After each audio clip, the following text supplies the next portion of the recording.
Bom, a nossa aula de sociologia, né, do primeiro ano, referente aí ao PET 3, né, a segunda semana, o terceiro bimestre, tá? Carga horária complementar. Eu sou o professor Beto e temos o tema, né, dessa semana, né, da segunda semana aí do PET 3, o Estado, tá? Então vamos falar um pouquinho aí do Estado. Semana passada falamos um pouquinho de poder e essa semana aí a respeito do Estado.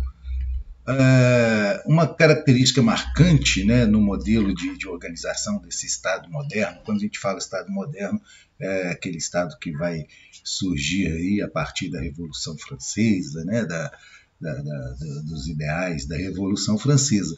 É a racionalização da gestão do poder. Né? O que quer dizer aí racionalização do Estado, da gestão do poder no Estado, né? É aquele Estado em que busca resolver seus problemas, os seus conflitos, as suas desigualdades, através da razão, né, da racionalidade, e não através da fé, né, da religiosidade, como ocorria num período anterior, né, ao Estado moderno, né, que era o feudalismo, né, o sistema feudal. Então, essa é uma característica, né, a racionalização da gestão. Hoje temos observado, né, uma crescente participação de representantes de entidades religiosas. Né? Surgem aí também, hoje em dia, aí, representantes religiosos dentro da política. Até então, nada contra, né? Todos têm direito de participar da política. O que, a meu ver, não se deve ocorrer é a religiosidade ser uma política do Estado, né? A religião ser a política do Estado.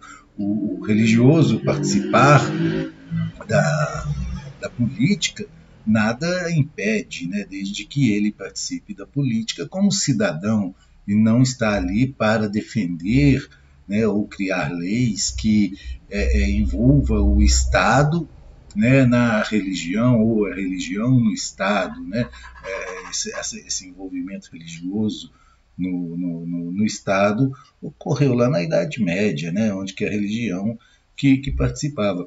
Hoje em dia, no Estado moderno e hoje, na época contemporânea, né, a gente não pode permitir que religiosos, né, ocupem cadeiras no Estado, mas com o intuito de promover, né, ou de obter vantagens religiosas. Tá? As formas, né, de organização do Estado, né, quais que são as maneiras que o Estado se organiza. Essas formas de organização, né, ou a forma de organização é o meio pelo qual é instituída a relação entre os governantes e os governados, né, a relação entre o povo e a pessoa que governa esse povo, né, a população do Estado e os seus representantes. Existem aí três, né, na visão de Aristóteles, né, três formas de organização do Estado, que é a monarquia, a república e a aristocracia. Tá? A monarquia, que é o governo de um só, né? Monarquia, governo de um. A aristocracia, o governo dos melhores. Né? Para o Aristóteles existia essa forma de organização. E a república é o governo de muitos, né? O governo em que as pessoas estão mais envolvidas, toda a população está envolvida com o processo de organização, com o processo político que ocorre no Estado. E para Maquiavel, né, existiam apenas essas duas formas, né, a monarquia ou a república. Né? Maquiavel, ele escreveu o livro, né, o Príncipe, lá a respeito de como que o príncipe deveria se comportar perante os seus governados. Né? Então, Maquiavel propõe essas duas formas, né? A monarquia e a república. O que cada um aí, né, oferece para a gente, né? O que cada uma dessas formas de organização oferece. A monarquia é governo de um só, o cargo é hereditário, é vitalício, né? O rei, o imperador, ele vai exercer aquele cargo até a sua morte, e depois passa para o seu filho e assim por diante. Hoje em dia, a monarquia ela já não é mais aquela monarquia absolutista que existiu lá na Idade Moderna, né? Lá na Era Moderna, onde que os reis, é, no final, né, no início lá da Idade Moderna, onde que os reis eles detinham aquele poder absoluto, né? Foi até aí a Revolução Francesa, né, que vai ser um marco, né, com o fim do absolutismo na França. Então, hoje em dia não, hoje em dia os monarcas, né, na maioria dos países que ainda possuem a monarquia, os monarcas eles são limitados, né, eles têm os poderes limitados, existe uma constituição que eles devem seguir, tá? Não existe mais aquele imperador, né, aquele rei absolutista. O poder então do soberano, né, do imperador, do rei, ele vai ser restrito, né? Ele tem seus poderes, mas dentro ali de uma constituição. A república, né, ela é oposta aí à monarquia, tá? Foi uma conquista da Revolução Francesa, né, que vai destituir, né, o rei e implantar uma república na França, tá? Onde que o chefe de Estado, né, o presidente, ele vai ser eleito através do voto.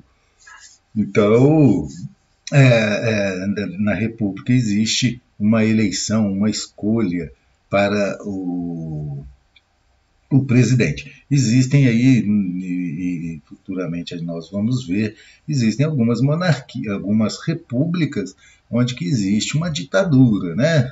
Por exemplo, no Brasil havia, na década de 70, eleições, né, indiretas, né, para presidente. O Brasil era uma república, mas vivia numa ditadura militar. Tá? Então, uma república não quer dizer que o país seja democrático. Tá? É uma forma, né, de organização. Existe uma alternância no poder, né, na república, né, um presidente ele tem um período limitado de tempo, né, para exercer a sua função. E, igualmente, igualdade formal, né, entre todos os cidadãos. Todos os cidadãos possuem os direitos iguais, né, nem sempre é realidade, né, mas é formal essa igualdade dos cidadãos na República. Os sistemas de governo, né? Existem alguns sistemas, né, de governo. Nós vimos as formas de governo. E quais são esses sistemas de governo, né, que aparecem aí na maioria dos países no mundo? O presidencialismo, que é o caso aqui do Brasil, e o parlamentarismo, né? Vamos citar aí a Inglaterra como parlamentarista, né? A Inglaterra é uma monarquia parlamentarista. Então, a forma de governo, né? A forma de organização do Estado na Inglaterra é a monarquia, tá? E o sistema de governo é o parlamentarismo. No Brasil, por exemplo, é uma república.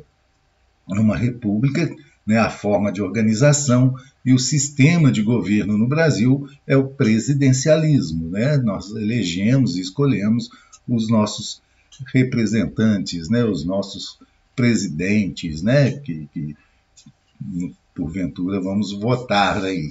Tá? Existem outras formas? Existe, por exemplo, o semi-parlamentarismo, o semi-presidencialismo, que ocorre lá na Rússia, por exemplo, é semi-presidencialismo, né? Tanto o presidente como o primeiro-ministro são eleitos, mas são poucos países que utilizam aí esse semipresidencialismo, que até está em discussão aí no Brasil, criar, né, no país esse sistema de governo, né, o semipresidencialismo, que é uma tentativa de impedir que algum político aí consiga chegar ao poder. Mas creio que não vai prosseguir, tá? E o Brasil, então, ele é presidencialista, república presidencialista. Na Inglaterra, monarquia parlamentarista. Nada impediria de existir países que sejam republicano parlamentarista, né? Existem países que são república e são parlamentaristas. Então, o presidencialismo, o presidente eleito direta ou indiretamente, né? Ou seja, a população pode votar diretamente no presidente ou ele pode ser escolhido pelo Congresso, né? No Brasil já ocorreu isso na eleição, né? Quando o Tancredo Neves venceu, em 1985, ele foi eleito indiretamente. O Getúlio Vargas, lá no período constitucional, né, do período provisório para o constitucional, ele foi eleito indiretamente. Os governos militares eram eleitos indiretamente, né, ou seja, os deputados que votam, né, a população vota nos deputados e os deputados escolhem o presidente. Hoje, no Brasil, a eleição ela é direta, tá? A população vota diretamente em quem ela quer que governe o país.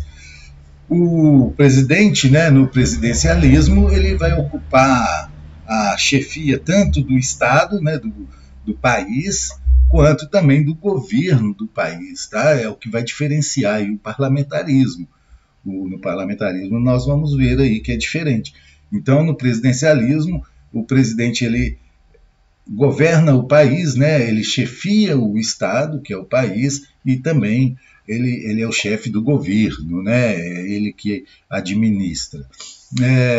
O poder executivo se concentra na mão do presidente, tá? Então, no presidencialismo, o executivo é exercido pelo presidente. O presidente tem autonomia política perante os outros poderes, tá? Então, no Brasil existe isso, né? Os poderes eles são autônomos, né? O poder executivo, o poder legislativo, o poder judiciário, eles não se submetem, né? Não são submissos a outros poderes, eles têm uma autonomia, tá? Então, o presidente, né? Enquanto chefe de Estado e chefe de governo, ele tem uma autonomia política perante os outros poderes. No presidencialismo, né, existe uma interação entre o poder executivo e legislativo. Né? Não existe essa autonomia tão grande. Por quê? Porque no parlamentarismo existe a distinção entre chefe de Estado e chefe de governo. Tá? Então, olha bem, no presidencialismo existe o presidente, ele é chefe dos dois, né, do Estado e do governo. No parlamentarismo isso separa. Existe o chefe de Estado, que é o monarca ou o presidente, e existe o chefe de governo, que é o primeiro-ministro, né, ou o chanceler. Na Alemanha fala chanceler, na Inglaterra fala primeiro-ministro, que é quem governa. Tá? O chefe de Estado, normalmente, ele é apenas um papel burocrático, né? Um papel de recepcionar, um papel de representar o país, e o chefe de governo ele tem essa função de governar, né? De criar políticas, né? De fazer políticas. E no parlamentarismo, o primeiro-ministro ele não é eleito pela população. O primeiro-ministro, né, normalmente, ele sai de dentro, né, do legislativo, né, uma escolha entre os deputados, né, entre os representantes do povo, ele é escolhido ali através de uma disputa, né, eleitoral, e ele é eleito ali pelos deputados. A participação política, né, para que haja uma participação política, existem aí os chamados partidos políticos, né? Que a gente, sociologicamente falando, né, dentro aqui da nossa disciplina, os partidos políticos são estruturas fundadas na ideologia da representação política. Tá? São grupos, estruturas, organizações que são fundadas, né, na ideologia. Por exemplo, na ideologia esquerda, né, de esquerda, vão surgir ali partidos políticos, né, ou somente um partido que defenda aquela ideologia da esquerda, aquela ideologia neoliberal, ideologia de direita, vão ter seus partidos, né, que as representam. Juridicamente, são organizações de direito privado, que congregam cidadãos com afinidades ideológicas, né? Então, são organizações que vão juntar grupos de pessoas que pensam da mesma maneira, né? Que possuem afinidades ideológicas, né? Você dificilmente, né? A gente não pode tomar o Brasil como exemplo disso, não, porque no Brasil existe uma quantidade enorme de partidos. Dentro de cada partido existe uma ideologia, são poucos os partidos no Brasil que defendem ali realmente a ideologia partidária. Mas, juridicamente, aí, essas organizações elas deveriam ser, né, compostas por pessoas que possuem a mesma, né, ideologia, né, com afinidades ideológicas iguais, né? Um partido ele pensa daquela forma, porque não é o partido aliás, é o partido que mostra né, a sua direção, se é esquerda, direita, centro, né? E as pessoas que escolhem aquele partido conforme a sua ideologia. No Brasil é bem diferente, né? As pessoas observam muito mais aí os seus interesses pessoais. O sistema de partidos, né? Existem aí algumas maneiras, né, de organização dos partidos dentro do Estado. Tá? Existe o monopartidarismo, né, o monopartidário, né, o sistema monopartidário. Por exemplo, na China só tem um partido político, né, o monopartidário, é o Partido Comunista. Na União Soviética, somente um partido político. E Cuba, somente um partido político, né? Então, o monopartidário, né? O Partido Comunista, né? Ou conforme em outras regiões do mundo também. Existe o bipartidarismo. O bipartidarismo, ou ele é imposto, né, por lei, como ocorria no Brasil durante a ditadura militar, só podiam existir 2 partidos políticos, a Arena e o MDB. Então era bipartidarismo, né, bipartidário. Mas também pode ser por casualidade. Né? Nos Estados Unidos, por exemplo, é bipartidário. Mas não impede, nos Estados Unidos não tem lei que impeça que surjam outros partidos políticos. Tá? Mas lá, por casualidade, né, existem apenas 2 partidos que disputam a eleição, né, os democratas e os republicanos. E existe um sistema também chamado de multipartidário, que é o exemplo aqui do Brasil, que ocorre aí dezenas de partidos políticos. Né? No Brasil a gente tem uma enormidade aí de partidos políticos grandes, partidos políticos médios e os partidos políticos pequenos. O sistema eleitoral, tá? Como que é o sistema eleitoral dentro do Estado, né? O sistema eleitoral são as regras que regem tanto a Constituição, né, a formação aí dos Estados, como também as leis, né, que organizam as eleições no país. Então, o sistema eleitoral é isso, né? São regras que regularizam os partidos e que normatilizam as eleições dentro do país. As relações de poder, né? O Estado moderno representa um modo de organização do poder que surgiu lá na Europa, né? A gente já falou disso, a Revolução Francesa, né? O Estado moderno, a criação dos Estados. O Estado moderno possui 5 características: povo, território, governo, finalidade e soberania. O povo, quem que é o povo dentro desse Estado, né? Em relação a esse Estado? Designa tanto o conjunto de habitantes do Estado, quanto aqueles que compartilham língua, costume, e a história, né? Então, o povo, quando a gente fala povo em relação a um Estado, a gente não quer dizer que a gente está falando apenas daquela população que vive dentro do limite territorial daquele povo.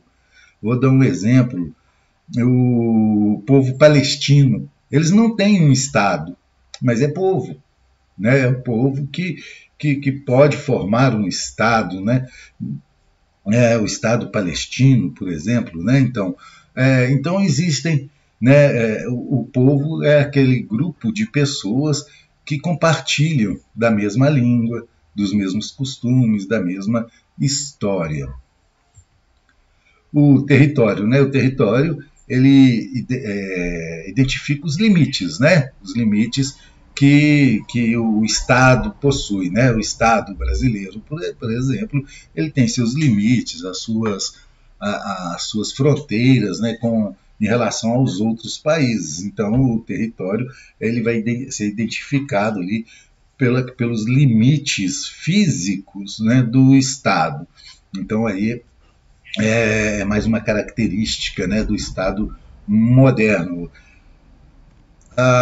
O governo, né, designa a esfera máxima da função executiva de um Estado. Um Estado nacional ele pode ter diferentes níveis de governo.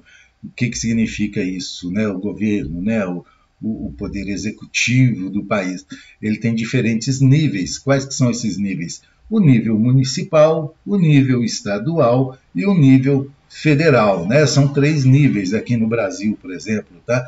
Nós temos o prefeito, nós temos o governador e nós temos o presidente.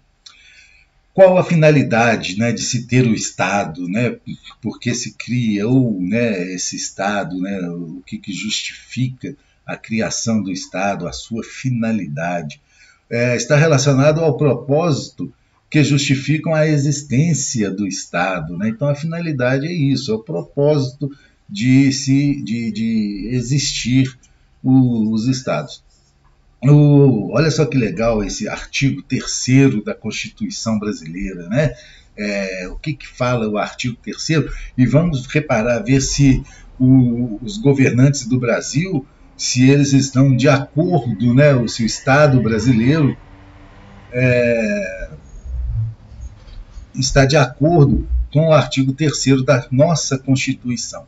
Então, o artigo 3º diz o seguinte: construir uma sociedade livre, justa e solidária, garantir o desenvolvimento nacional, erradicar a pobreza e a marginalização e reduzir as desigualdades sociais e regionais, e promover o bem de todos, sem preconceitos de origem, raça, sexo, cor, idade e quaisquer outras formas de discriminação.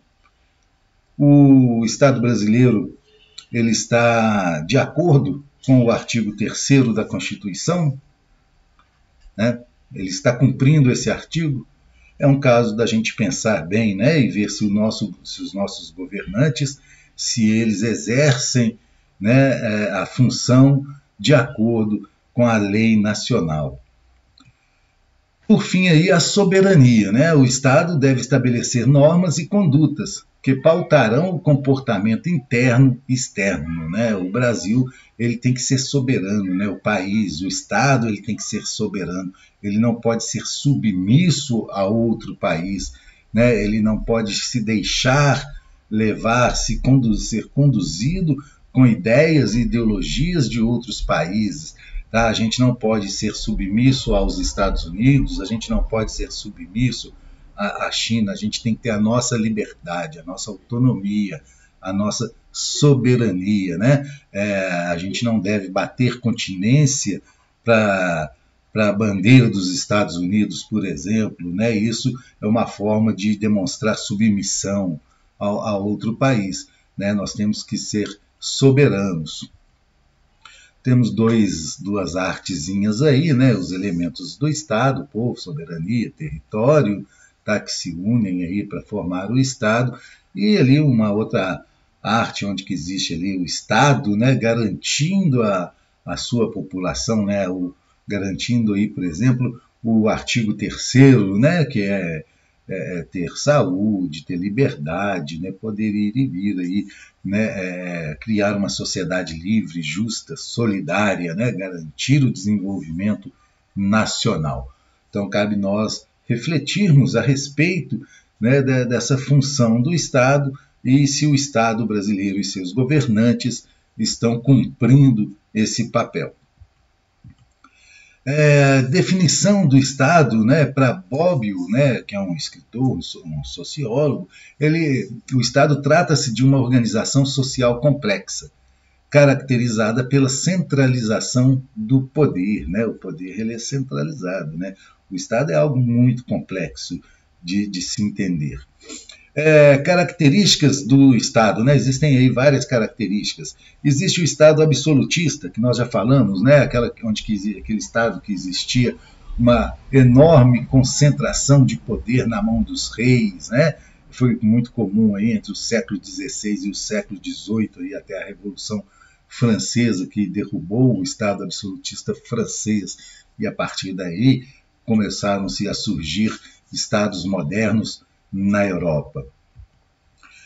O Estado chamado Estado liberal, que veio aí após a Revolução Francesa, né, é um Estado dominado pelos burgueses, né, pelos empresários, tá, que eram contra o mercantilismo, que lutavam aí por uma menor intervenção do poder do rei na economia do Estado.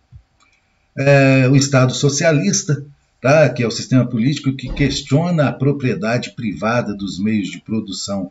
Para o Estado socialista, existiam duas classes sociais fundamentais, né?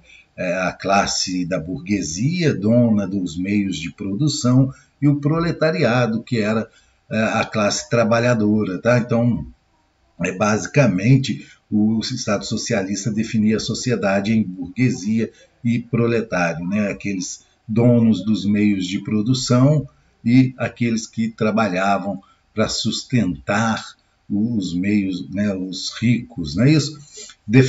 O Estado socialista defende uma transformação das condições de produção, a apropriação da riqueza pela sociedade, ou seja, para o Estado socialista não deve existir dono de meios de produção, né? Os meios de produção devem pertencer à sociedade, ao povo, e ser distribuído igualmente aí as riquezas que esses meios de produção iriam constituir.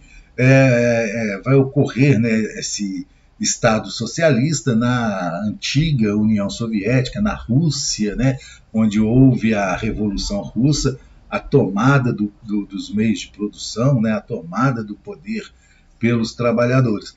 A Revolução Russa visava superar o capitalismo, abolir a propriedade privada e socializar os meios de produção, né, tornar esses meios de produção comum a todos, né, por isso que a gente fala comunista, né, os meios de produção não pertenceriam a pessoas, né, pertenceriam ao Estado, né, e obviamente ao povo. Ela tinha, né, a Revolução Francesa, ela tinha o lema pão, terra e liberdade. Uma outra característica aí do Estado, né, o Estado nazista e o fascista, né, que vão surgir, né, na década de 20, década de 30, lá na Europa, né, 1920, 1930, lá na Europa. São movimentos antiliberais e anticomunistas, né? Então o Estado nazista perseguia os comunistas.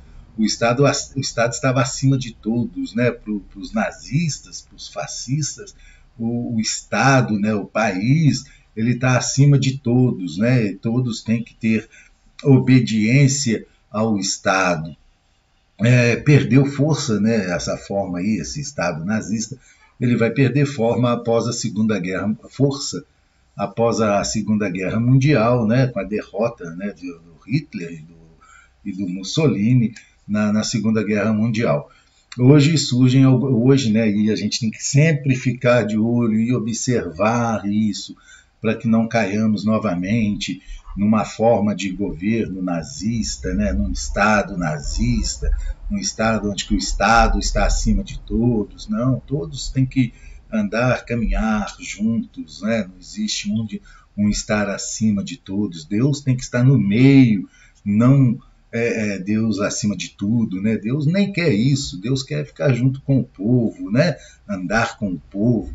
Então nós temos que prestar muita atenção, né? Para que não haja, né? Surgimento, para que a gente não caia nessa conversa, né? De Estado acima de todos, que hoje em dia está na moda, né? E em vários países, inclusive no Brasil. Então surgem aí alguns grupos e alguns partidos que ainda defendem, né, os ideais nazistas. Nós temos que abolir essa forma, né, de governo do mundo. O estado do bem-estar social, tá? É o que vai surgir aí após a crise de 29, né? O liberalismo ele não conseguiu superar a crise de 29, né? O socialismo não sofreu com a crise por não ter ligação com os Estados Unidos, principalmente. Então vai surgir aí o bem-estar social, tá? que foi elaborado, né, por Maynard Keynes, né, que era um economista, em que ele dizia que o Estado deveria interferir ou intervir em alguns setores da economia, né, e não ficar livre, né, como eram as ideias liberais que até então prevaleciam, né? Então, adotado por grandes potências, né, ou grandes economias mundiais no início do século XX. Foi utilizado para superar a crise de 29, tá?